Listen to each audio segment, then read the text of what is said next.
गणेशाय नमः।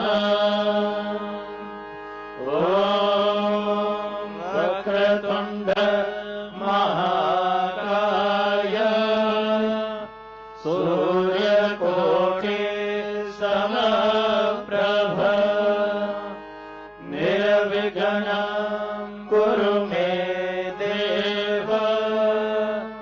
सर्वकार्येषु सर्वदा। ॐ श्री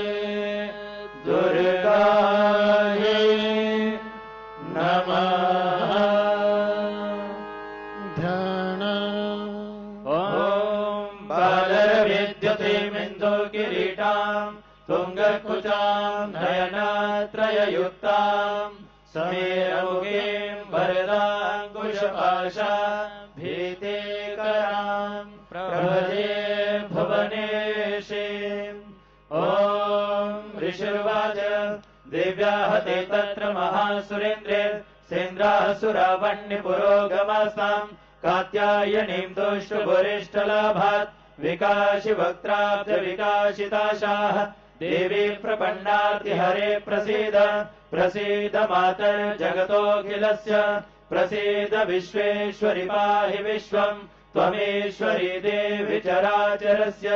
आधारभूता जगतस्त्वमेका महेश्वरूपेण यतः स्थितासि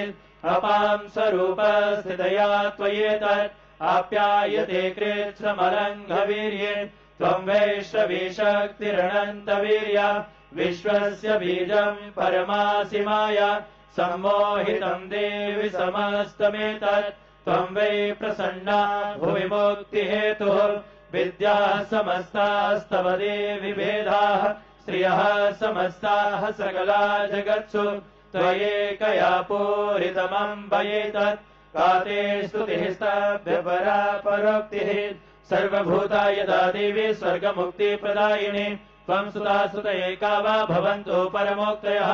सर्वस्य बुद्धिरूपेण जनस्य हृदि संस्थिते स्वर्गापवर्गदे देवी नारायणि नमोऽस्तुते कलाकाष्ठादिरूपेण परिणामप्रदायिनि विश्वस्योपरतो शक्ते नारायणि नमोऽस्तुते सर्वमङ्गलमङ्गल्ये शिवे सर्वार्थसाधिके शरण्ये त्र्यम्बके गौरी नारायणि नमोऽस्तुते सृष्टिस्थितिविनाशानां शक्तिभूते सनातने गुणाश्रये गुणमये नारायणि नमोऽस्तुते शरणागतदीनाथ परित्राणपरायणे सर्वस्यार्तिहरे देवे नारायणि नमोऽस्तुते हंसयुक्त विमानस्ते ब्रह्माणि रूपधारिणे कौशम्भाचरिके देवे नारायणि नमोऽस्तुते त्रिशूलचन्द्राहिधरे महावृषभवाहिनि माहेश्वरी स्वरूपेण नारायणि नमोऽस्तुते मयूरकुक्कुटविते महाशक्तिधरे नघे कौमारी रूप संस्थाने नारायणि नमोऽस्तुते शङ्खचक्रगदाचार्य गृहीत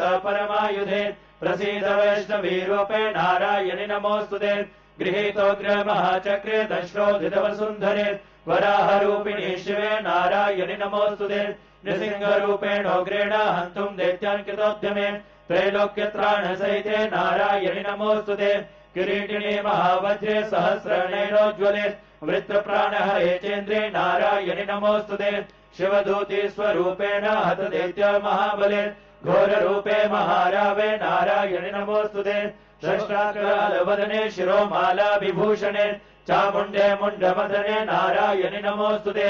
लक्ष्मीलज्जे महाविद्ये श्रद्धे पुष्टि सुधे ध्रुवे महारात्रि महाविद्ये नारायणि नमोऽस्तुते मेधे सरस्वती वरे भूतिभाभ्रवितामसि नियते त्वं प्रसीदेशे नारायणि नमोऽस्तुते सर्वस्वरूपे सर्वेशे सर्वशक्ति समन्विते भयभ्यस्त्राहिनो देवी दुर्गे देवी नमोऽस्तुते एतत्ते वदनं सौम्यं लोचनत्रयभूषितम् पातु नः सर्वभीतिभ्यः कात्यायनि नमोऽस्तुते ज्वालाकरालमत्युग्रमशेषासुरसूदनम् त्रिशूलम् पातु नो भीतर्भद्रकाली नमोऽस्तुते हिनस्ति दैत्यतेजांसि स्वनेना पूरया जगत् सा घण्टा पातु नो देवी पापेभ्यो नः सुतानिव असुराः सर्वसा पङ्कजर्चितस्ते करोज्ज्वलः शुभाय खड्गो भवतु चण्डिके त्वा नता वयम् रोगानशेषानपहन्सि तुष्टात् अरुष्टात् तु कामान् सकलानभीष्टान् त्वामाश्रितानाम् न विपन्नराणाम् त्वामाश्रिताय श्रेताम् प्रयान्ति एतत् कृतम् यत् कदनम् त्वयाद्य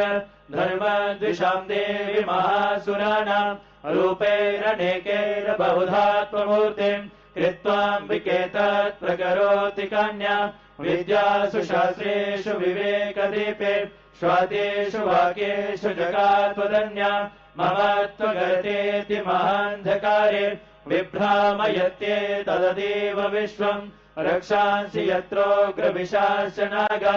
यत्रारयोधस्य बलानि यत्र दावानलो यत्र तथाभिमध्ये तत्र स्थिता त्वम् परिपासि विश्वम् विश्वेश्वरी त्वम् परिपासि विश्वम् विश्वात्मिका धारयसीति विश्वम् विश्वेशवन्ध्या भवति भवन्ति विश्वाश्रया ये त्वयि भक्तिनम्राः देवी प्रसीद परिपालयनोर्भीतिर् नित्यम् यदा सुरवधा तदुनैव सद्यः पापानि सर्वजगताम् प्रशमम् नयाशु उत्पादपाकजनिताश्च महोपसर्गान् प्रणतानाम् प्रसीद त्वम् देवी विश्वातिहारिणि त्रैलोक्यवासिनामीड्ये लोकानाम् वरदा भव देव्योवाच वरदाहम् सुरगणा वरम् जन्मनसेच्छद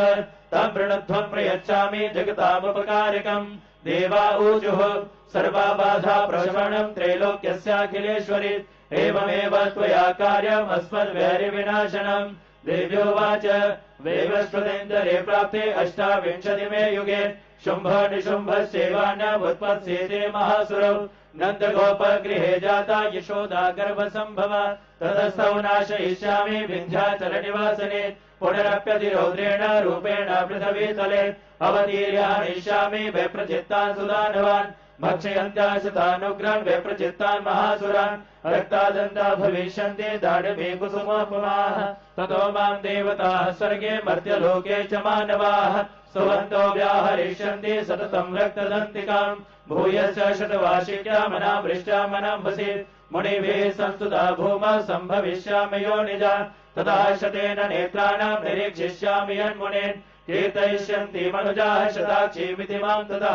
ततोऽहमखिलम् लोकम् आत्मदेह समुद्भवेः भरिष्यामि सुराः शाकैरावृष्टैः प्राणधारकैः शाकम्भरीति विख्यातिम् तदा यास्याम्यहम् भुवि तत्रैव वधिष्यामि दुर्गमाख्यम् महासुरम् दुर्गादेवीति विख्यातम् तन्मे नाम भविष्यति पुनश्चाहम् यदा भीमम् रूपम् कृत्वा हिमाचले रक्षांसि भक्षयिष्यामि मुनीनाम् त्राणकारणात् तदा माम् मुनयः सर्वे स्तोष्यन्त्यानम्रमूर्तयः भीमादेवीति विख्यातम् तन्मे नाम भविष्यति यदारुणाख्यस्त्रैलोक्ये महाबाधाम् करिष्यति तदा ब्राह्मणम् रूपम् कृत्वा सङ्घर्षत्पदम् त्रैलोक्यस्य हितार्थाय वधिष्यामि महासुरम् भ्रामरीति च मालोका सदा स्तोष्यन्ति सर्वतः इत्थम् यदा यदा बाधा दानवोत्था भविष्यति तदा तदा वदीर्याहम् करिष्याम्यरिसंशयाम्। सायंकालीन आरती की इस पवित्र वेला में आप सब भक्तों का मां भगवती के दरबार में अभिनंदन, आप सबका हार्दिक स्वागत। इस समय विश्व के कल्याण के लिए स्तोत्रों द्वारा मां भगवती की स्तुति की जा रही है। विश्व के कल्याण में ही हम सबका कल्याण ही इस समय वैदिक मंत्रों द्वारा षोडशोपचार से विधिवत इस दिवघर के अंदर मां भगवती की पूजा, मां की अर्चना की जा रही है। ऐसी मान्यता है कि जब मां भगवती की पूजा होती है, पूजा के समय समस्त देवतागण भी करवत मां भगवती की स्तुति करते हैं। आरती की इस पवित्र वेला में जो भक्तजन भक्ति भाव से एकाग्रचित होकर के विशुद्ध मन से इन स्तोत्रों द्वारा मां भगवती की स्तुति करते हैं, मां की कृपा से, मां के आशीर्वाद से उन भक्तजनों के जीवन में सदा सर्वदा रिद्धि सिद्धि रहती है। वह भक्तजन, वह साधक जन मां के आशीर्वाद से जहाँ जहाँ जाते हैं वहाँ वहाँ उन्हें कार्य में सिद्धि प्राप्त होती है, धन लाभ होते हैं, उनका यश, उनका मान, उनकी कीर्ति बढ़ती है, वह आरोग्यता को प्राप्त होते हैं, दीर्घायु को प्राप्त होते ही उनकी अकाल मृत्यु नहीं होती। वह पूर्ण आयु का भोग करते हुए धर्म के मार्ग पर चलते हुए धर्मानुकूल कर्म करते हुए इस माँ जगजननी माँ जगदम्बा की आराधना अर्चना करते हुए परम कल्याण को प्राप्त होते हैं। आप सभी अपना ध्यान माँ के चरणों में ले जाइए और भक्ति भाव से एकाग्रचित होकर के विशुद्ध मन से इन स्तोत्रों द्वारा माँ भगवती की स्तुति कीजिए। माँ भगवती आप शरणागत भक्तों का कल्याण करें, आप सबका मंगल करें।